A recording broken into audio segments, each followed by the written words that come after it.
नमस्कार. घरचा स्वाद या कुकिंग चॅनलवर तुमचं स्वागत आहे.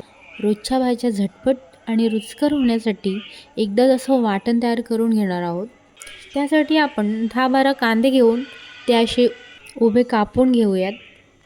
त्यानंतर 2 मोठ्या खोबऱ्याच्या वाट्या घेऊन त्यासुद्धा करपूस अशा भाजून घ्यायच्या.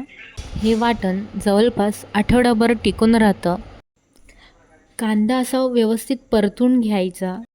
तसंच त्यामध्ये लसूण, धणे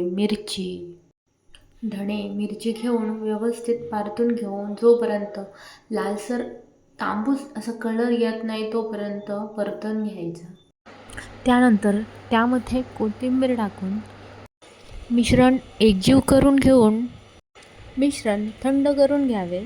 त्यानंतर मिक्सरला बारीक करून घेणे. अशा तऱ्हेने आपला आठवड्याभराचा वाटण तयार करून झालेला आहे.